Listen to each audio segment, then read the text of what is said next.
O Apóstolo, segunda parte, capítulo 19.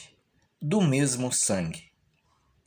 Na parte da ágora que ficava embaixo da Acrópole, perto do princípio da via sacra que levava ao cimo, estava o pórtico pintado, atrás da estátua de Solon, o criador da organização ateniense.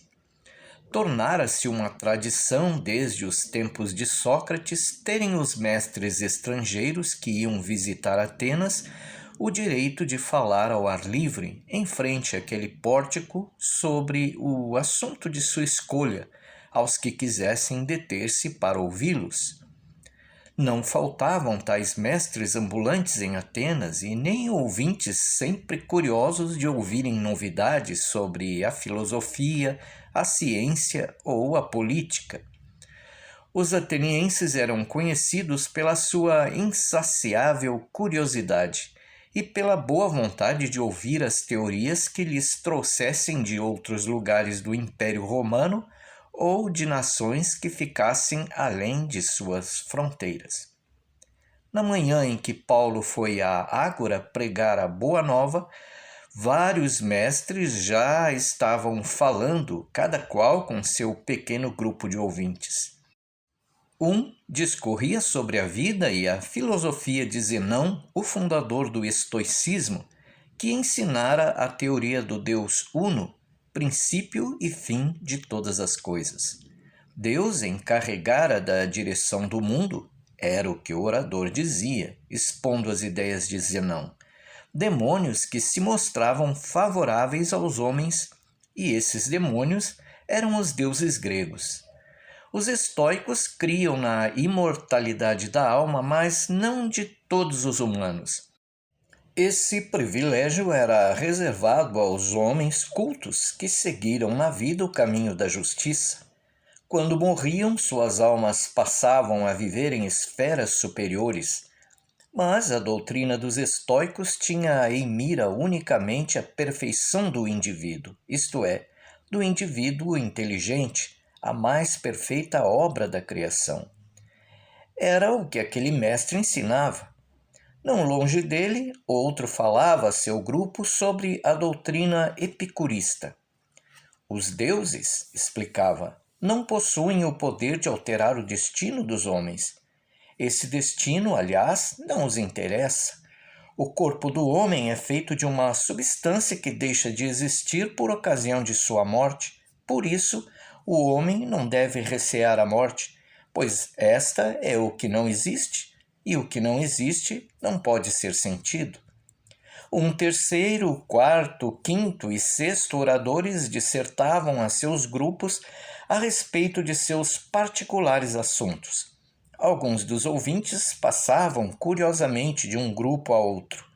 Em certo lugar, um orador reunira em torno de si maior número de pessoas porque acabava de chegar da Alexandria e trazia do célebre museu daquela cidade uma nova interpretação da teoria dos átomos, segundo era ensinada por Demócrito. Desta maneira, numerosos mestres, falando na Ágora, traziam à metrópole do mundo grego todas as doutrinas do mundo antigo. Depois de os ouvir por algum tempo, Paulo compreendeu que, na confusão de suas ideias, os oradores não tinham por fim devassar a verdade. Em sua maior parte eram sofistas, de modo que seu único desejo era vencerem nas discussões, dando mostras de agudeza de espírito e habilidade de argumentação. Em verdade, muitos ouvintes se achavam ali com esta mesma intenção, o que fazia da Ágora uma arena de acrobacias mentais. O resplendor do nome de Atenas atraíra muitos mestres e estudantes cujos mantos se haviam arrastado no pó de uma centena de estradas antes de terem a hora de ensinar ou aprender na Ágora. E agora Paulo achava-se entre eles no cumprimento de sua missão, mas sem saber se teria ali melhor êxito do que na sinagoga, onde seu sermão provocara gargalhadas. O resto do dinheiro, das poucas dracmas com que partira de Salônica, já se havia ido embora. Naqueles últimos dias comera parcimoniosamente para poupar suas moedas e continuava a dormir no banco do albergue onde o chefe da sinagoga o hospedara por piedade. Tinha as alpercatas rotas e o manto em farrapos. Seus únicos haveres no mundo eram a fé em Deus, o Criador, e em seu Messias, mas era o bastante para Paulo, o judeu de aspecto pouco atraente que falava um grego provinciano e com sotaque estrangeiro. Depois de ouvir à saciedade as habilidades verbais dos oradores, subiu de repente no pedestal de uma coluna, nem mesmo notou que ela suportava no alto a imagem de um deus, e começou a falar aos sapientíssimos estudantes, filósofos e cientistas atenienses. Que ia dizer? O que Deus lhe pusesse na boca. Principiou pelo alfa e ômega dos estoicos, pelo Deus que era o começo e o fim de todas as coisas, enfim, pelo Deus do universo. Isto, pelo menos, não eram simples palavras nem hipótese filosófica, e sim a realidade. Esse Deus, declarou, existia. Era o Deus de Israel em que todos inconscientemente acreditavam e que não podia ser definido por palavras. O Deus do universo se apiedara da sua mais perfeita criação, que fora o homem, e por isso fizeram um pacto com seu povo, que era Israel. E agora chegaram os tempos de estender ele sua compaixão a toda a humanidade. Não, o Deus do universo não era indiferente ao destino do homem. Não o abandonara à mercê das potestades hostis, tornara-o em apogeu da sua criação e determinara o tempo em que toda a humanidade se acolheria sob o signo de seu Messias. E, como esse tempo houvesse chegado, enviara-lhe um Salvador. Enviara-o na pessoa do Messias que, pela boca dos profetas, fora prometido aos antepassados dos judeus. O Messias viera, viver entre eles, e depois de morrer como todos os homens, fora o primeiro a ressurgir dos mortos, e por sua vez faria ressurgir todos os homens para julgá-los, premiando os justos e punindo os maus. Como os demais oradores da Ágora, Paulo também teve seus ouvintes, tanto atenienses como estrangeiros. Todos os que o rodeavam sentiam uma vaga esperança. Talvez que aquele estrangeiro lhes trouxesse a sabedoria do Oriente, a pedra filosofal. Possivelmente revelaria segredos de que nunca se cogitara, até seu singular aspecto os predispunha favoravelmente. A fronte alta e saliente sobre os olhos fuzilantes, o rosto vermelho e inspirado à exaltação e transfiguração de suas feições, a despeito do nariz comprido, das orelhas excessivamente grandes, da barba que usava e do corpo débil que parecia convulsionar-se enquanto ele falava sobre a sua missão. Mas isto apenas alguns ouvintes sentiam, e em meio à oração, um dos presentes exclamou: "Os deuses não amam a beleza? Não escolhem os homens mais belos para seus sacerdotes? E cada homem belo não é verdadeiramente um deus? Como é que uma criatura destas nos vem pregar a divindade? Vede-lhe a cara, vede-lhe o corpo. E notai sua linguagem", rosnou um outro. "Esse dialeto asiático me fere os ouvidos como espinhos.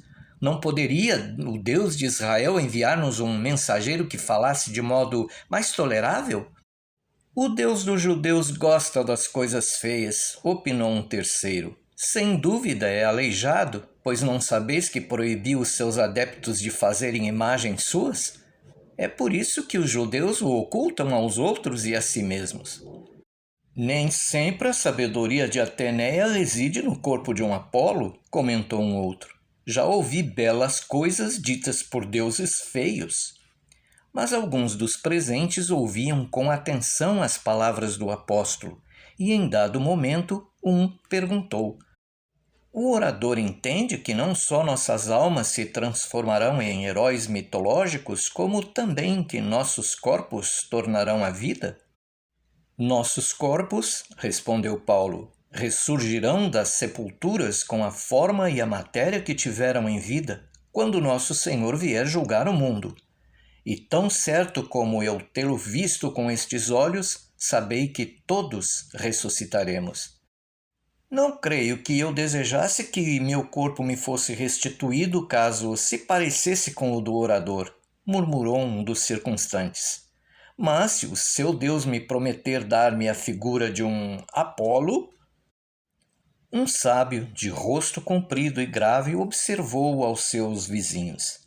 Este homem fala bem, com muita sabedoria, como um verdadeiro filósofo. Afirma que não só a alma, como também o corpo do homem ressuscitará. Ele dá o justo valor às coisas, pois afinal, que é o homem a não ser o seu corpo? E nesse corpo está a sua medida e valor. E dirigindo-se a Paulo, perguntou em voz alta: Dize-me, ó sábio e filósofo, como é que o corpo, depois de decomposto na terra, pode ser restituído à vida? Queres com isto significar que, de acordo com a teoria de Demócrito e Leucipo, nossos corpos são compostos de átomos e que esses átomos se tornarão a reunir para os reconstituírem com todas as suas funções? Se for assim, talvez que o sábio orador nos possa explicar o que sucederá com os átomos que, depois de pertencerem ao corpo de um homem, se houverem integrado ao de outro? Serão restituídos ao primeiro dono para que ele torne a ser ele próprio? Sendo assim, que sucederá ao segundo corpo? E que provas palpáveis tem o orador para justificar sua teoria? Se quiser apresentá-las, estou certo de que todos os que estão aqui reunidos as examinarão com o máximo interesse. Ficaremos gratíssimos pela gentileza das experiências que o sábio orador irá certamente fazer. E depois de ironicamente ter se dirigido a Paulo na terceira pessoa, o aparteante volveu com um sorriso aos que o rodeavam, perguntando: Por acaso, ó sábios e filósofos, possuís algum cadáver para a experiência? Ou quererá qualquer de vós morrer temporariamente em nome da sabedoria? O espírito simples de Paulo não percebia a ironia dessas palavras, nem a significação dos risos dos ouvintes. Com a impressão de que o motejador era um tolo, sentiu a piedade que incute num débil mental convicto de que é um sábio. Ó sábios de Atenas, replicou o apóstolo, de que átomos acreditais que sois formados? Quem vos criou e fez crescer até a idade adulta? Cai uma gota no ventre de uma mulher e essa gota gera um homem. Que é o pão que comeis? Uma semente depositada na terra e de onde nascem folhas do trigo. Se foi de átomos que Deus criou o mundo, quem lhe deu o material para isso? Quem lhe deu as gotas de água para encher os oceanos? Quem lhe deu a mão com que criou as estrelas, o mundo visível e invisível, as coisas conhecidas e desconhecidas? Quem vos criou e fez que vos desenvolvesseis? Quem fez a terra sólida que sentis embaixo dos pés? Quem estendeu o céu sobre nossas cabeças? E poderá ser difícil a quem fez tudo isso tornar a formar os corpos dos homens que ele semeou no ventre da terra? Ser-lhe-á difícil abrir as sepulturas e despertar os que dormem nas trevas da morte? Podereis pôr limites às obras de Deus, ó sábios de Atenas, vós que não passais de vermes cegos? Esse homem está delirando? Que fazemos nós aqui? Não vedes que é fraco da cabeça? Não, não está delirando. Está pregando a respeito de um tal Yeshua e da ressurreição dos mortos, coisas que ouvimos pela primeira vez. Como? Ele traz deuses estrangeiros para Atenas, traz outro culto dos bárbaros? Essa é a verdade. É um inimigo dos deuses. Isto me cheira a insurreição. Abaixo com ele. Levemo-lo ao conselho da cidade. As gargalhadas se transformaram em invectivas. Uma dúzia de mãos se estenderam para o apóstolo, que foi arrancado do pedestal e levado pela escadaria sinuosa até a esplanada do Areópago. Os conselheiros se achavam nos bancos de pedra a discutirem os negócios da cidade. Paulo viu-se entre homens de cabelos e barbas brancas. Estava de pé no meio de um círculo de areopagitas de rostos graves que o encaravam com a mesma expressão de ironia e desprezo. E seus acusadores começaram a clamar: "Este homem prega coisas extravagantes, prega deuses estrangeiros. Estava a falar sobre um tal Yeshua que criou a ressurreição." "A ressurreição?" inquiriu um conselheiro. "Que significa isso?" "Que os mortos saem vivos das sepulturas. E trouxeram aqui esse judeu por falar tais disparates?" Mas um dos conselheiros voltou-se curioso para Paulo, interrogando: "Qual a nova doutrina que pregas? Desejamos ouvi-la." Paulo não sabia o que devia dizer, apenas tinha consciência de que aquele que o enviara a pregar a boa nova o havia de inspirar, e começou a falar aos areopagitas e sábios de Atenas. "Varões atenienses, noto que vocês cedeis um pouco na vossa religião, pois viajando por uma estrada vi um altar com esta inscrição: a um Deus desconhecido. Sabei agora que esse Deus que adorais sem o conhecerdes é o que eu vos anuncio. É o Deus que criou o mundo e tudo o que nele existe. Sendo ele Senhor do céu e da terra, não habita em templos feitos por mãos de homens, nem é servido por mãos humanas, pois não necessita de criatura alguma, sendo ele, ao contrário, o que a todos dá o sopro da vida e as outras coisas. De um só homem fez provir todos os povos para que habitassem sobre a terra, determinando os tempos já dantes ordenados e os limites da sua habitação para que buscassem a Deus, se porventura o pudessem tocar e achar, embora não esteja longe de todos nós, porque nele vivemos e nos movemos e existimos, como disseram alguns de vossos poetas, porque descendemos dele. E como descendemos de Deus, não podemos pensar que a divindade seja semelhante ao ouro ou à pedra esculpida pela arte e indústria do homem. Mas pondo termo ao tempo da ignorância, Deus determinou que agora todos os homens se arrependam, pois já determinou o dia em que, conforme a justiça, julgará o mundo por meio daquele varão que elegeu para esse fim. E disto ele deu certeza a todos quando o ressuscitou dos mortos. Os conselheiros o ouviram, alguns com paciência, outros impacientes, mas no momento em que Paulo proferiu as palavras "ressuscitou dos mortos", todos prorromperam em gargalhadas. "Não vedes que esse homem não está em seu juízo?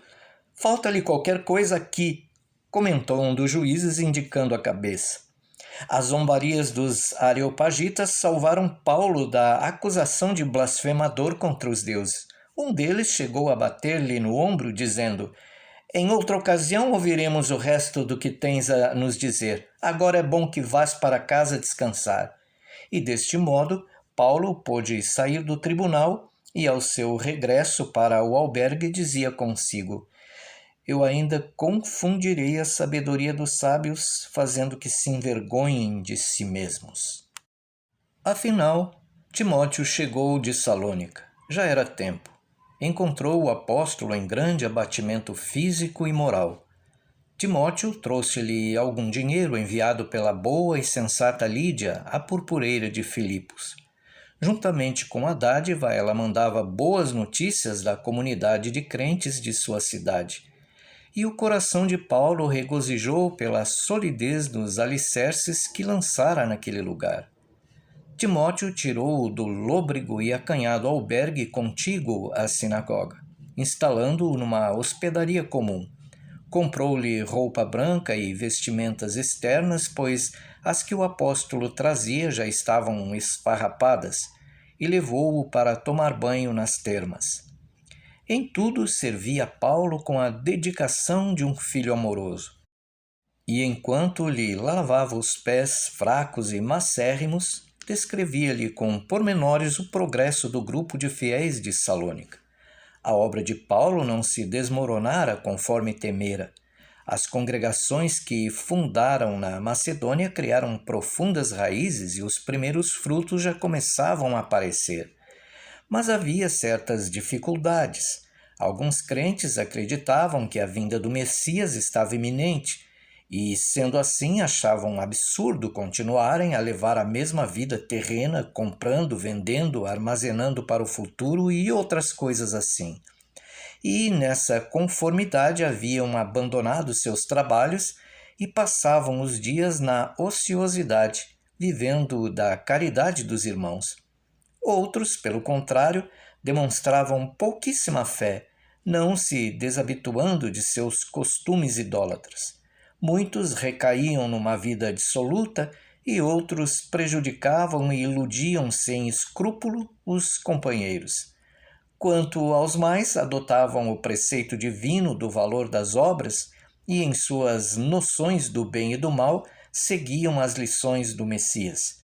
Sempre se lembravam do apóstolo e de suas palavras edificantes. Estavam ansiosos por vê-lo voltar, falavam constantemente sobre ele e o consideravam como um anjo do Senhor, e quando queriam amedrontar os renegados, referiam-se ao seu regresso. Depois de ouvir estas notícias, Paulo deu graças ao Senhor pelo sinal que lhe mandara. Compreendeu então que não deveria fazer Timóteo ficar em sua companhia. Sendo tão necessária a presença dele em Salônica, mandou que voltasse para lá. Em vão, Timóteo insistiu para permitir-lhe que ficasse, para cuidar de seu pai e mestre, conforme chamava Paulo. Alegava que Silas já estava em Salônica e era muito dedicado à sua missão.